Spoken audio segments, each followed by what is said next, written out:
Christopher Goodson here with another episode of the G.L.O Show, and I got a special treat for you.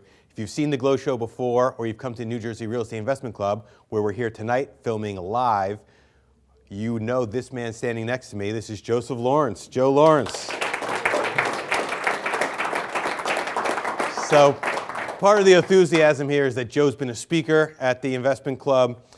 You do your meeting every March? Yep, every March. So if you want to come see Joe do a whole hour on real estate investing, you can see him here at the New Jersey Real Estate Investment Club, njreclub.com, and he's been doing pretty much every March for the last couple of years. The club's been going strong since 2004, and Joe is one of our big success stories. He got his start here with the investment club. Why don't we talk about how you started out in real estate investing? Well, I started out in 2007. And I was trying to get involved in real estate. I wanted to fix and flip houses. I didn't know what I was doing. So I started looking online, and fortunately I found your club. And I called you, and you picked up, it's amazing you picked up, and I was like, wow, this guy actually cares about me, and you spent a few minutes on the phone with me. So you got me to the meeting. And what I noticed about this group, the New Jersey Real Estate Investment Club, in comparison to a lot of the other clubs that I was going to, is that a lot of people here were willing to help me out. A lot of people here were, willing to answer my questions, and my first deal, of course, ended up doing 5 months later, and it obviously was a big part of you because you did the closing. Yeah. And like a typical, I like to say, poor Irish kid hits the lottery. I quit my job after I did my first deal, so I came full time in January of 2008. So we previously did an interview with Doug Beck, and he was telling his story about how he quit his job, but you just took the jump off the cliff approach. That's right, man. Learn how to swim by jumping in the pool. So we also talked to Chander Singh before, and he was talking about how he transitioned out of his law practice. So I think one of the keys that we have at the New Jersey Real Estate Investment Club is we've got a lot of people who have transitioned out of their day jobs to doing this full time. I can tell you that I love the freedom of owning my own business and doing my own real estate investing is bring me. Talk to me and the audience here about what it's like being free. Oh man, okay. Woo. Well, I'll tell you this. I was the guy that every day on my lunch break when I worked for, I guess you could say, corporate America, I would go to Salad Works and I would sit in front of the window and I would just eat facing the big, huge window. And I would stare out the window, and I would tell myself, one day I'm going to be free. One day I'm going to get out. And I did that for quite some time because I wasn't happy being restricted with as many vacations I could take or how much time I could take. I really like running my own schedule. And I think that was one of the primary motivators to find something. I found real estate that got me out of that 9-to-5 grind. As far as what's on the other side of that, it's everything you've ever imagined and more, and it's honestly, it's extremely worth it. You're going to go through a lot of pain, you go through a lot of fear. There's going to be rejection. There's going to be a lot of issues that you have to overcome. But it's one of the greatest rewards I think you can get from life is to get to that other side and be free. And now, I'm not going to brag, but yeah, now I have the freedom to do whatever I want, when I want, with who I want, for as long as I want. In fact, we're planning a trip overseas pretty soon, Joe, here myself. You'll hear more about that maybe on another video when we come back afterwards.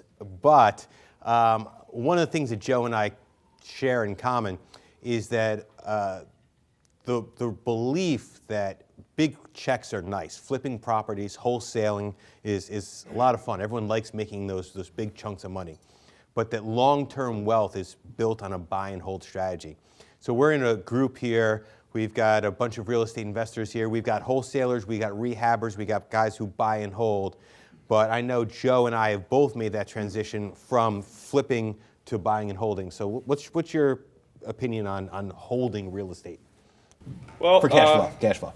I used to think it was a waste of time, honestly, because you make small margins and you don't make a lot of money. I was always chasing those big checks. But what I found is even if you make, let's say you make $200,000-$300,000 flipping houses and do that in a year and you have a really great year, what do you have to do next year? You got to do it again. So you're only as good as your last deal. And next year, you have to start all over again. So there is no actual freedom, right? until you start building you have wealth. temporary periods of freedom. You get a big check and you go on vacation, you feel free, but then when that plane lands, you're right back to the grind. Right, exactly. So and it's interesting because that was kind of a second transformation I went through. I was scared of buying and holding. I was worried about having all these mortgages and what if the tenants defaulted and all that. And so I had to overcome my fear again, and I jumped into buying and holding because ultimately I wanted to build net worth. I did a personal financial statement as part of applying for a business loan, and I looked at my PFS, and I didn't think it was that great.